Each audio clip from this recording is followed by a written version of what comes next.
With many producers focusing on planting wheat this time of year, we wanted to take a look back to this year's second annual Southeast Nebraska Alfalfa and Wheat Expo. We got a rundown of some of the event happenings from Nebraska Extension educator Nathan Mueller and got his take on what Nebraska wheat producers should be looking for in their wheat varieties that they select. Market Journal's Mike Straub has the story. The Southeast Nebraska Alfalfa and Wheat Expo had its second annual program in Crete, Nebraska the first week of September. Several UNL Extension educators were there to share their expertise and answer questions. This is the second annual Southeast Nebraska Alfalfa and Wheat Expo. It's a great program that focuses on wheat in the morning, alfalfa in the afternoon, and intermixed with a little bit on cattle production in there because most growers that have alfalfa and wheat also have cattle in their operation here in Southeast Nebraska. So just thanks to our sponsors that made the program possible and free to our attendees. Well, we had about 40 growers in the room, this morning here in Crete for the Alfalfa and Wheat Expo. I talked about winter wheat variety selection, which is the first critical management decision that growers make each year. Can inflict to 10 to 20 bushel yield difference. So the big takeaways were, obviously we're selecting for yield, test weight, and protein, because those are quality things that affect price at the elevator. But in terms of other traits, we're looking for resistance both to lodging, so standability, as well as some disease resistance, particularly Fusarium head blight, stripe rust, and leaf rust. So I talked a lot about Fusarium head blight and then selecting what varieties do we have adapted to our region, perform well for yield, and have moderately resistance to Fusarium head blight. And so that was really the takeaway from the talk this morning, to help growers make that decision for planting this fall.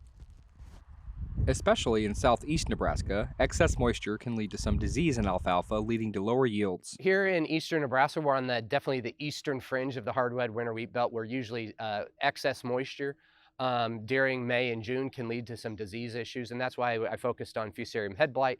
So you need variety selection and a well-timed fungicide at flowering to really protect that plant and our yield and price from Fusarium head blight infecting that plant during flowering. So that was a big one. In terms of drought resistance, it's probably not as high on my list as it would be further west. But this year in mind, we did talk a little bit about planting conditions, whether we should delay planting if we don't get moisture. The main thing is we really want growers to get that seed in the ground a good 1.5 inches for a depth, so that way we don't run into some winter kill or standability issues. So again, target depth of 1.5 inches, target planting date.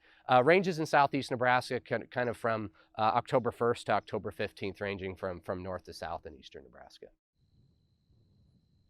Good genetics and fungicide treatment can help manage high disease pressure situations. Since we want to match the traits in those winter wheat varieties for our common diseases that we have, so start off with good genetics and then add fungicides on top of that to help manage high disease pressure situations. So I talked about the varieties that I thought had a good disease package for stripe rust, leaf rust, and Fusarium head blight. That's what I focused on. There was about 6 varieties, and then we have some new ones that will be in the UNL variety trials evaluated by Cody Creech and Amanda Easterly across the state. So I talked about two new ones that growers could look for new results coming forward. Eastern Nebraska has a great group of varieties that fit the production practices of this part of the state. So on average, if you look at variety trial results across Nebraska, the average yield difference could easily be 15 bushel difference, in commonly planted varieties. And so that's a big difference. And so my job as a local agronomist is kind of to help growers make those local selections of what's a good fit for our area. What do we have for local variety trial results, which is done by UNL. So complementing data-driven decisions with observations from growers that have grown some of these varieties, and then I'm kind of the go-between. So I had some good questions on varieties, and I think we're in a much better place in eastern Nebraska than we were 10 years ago. We have a good group of varieties that really fit our production practices here in southeast Nebraska.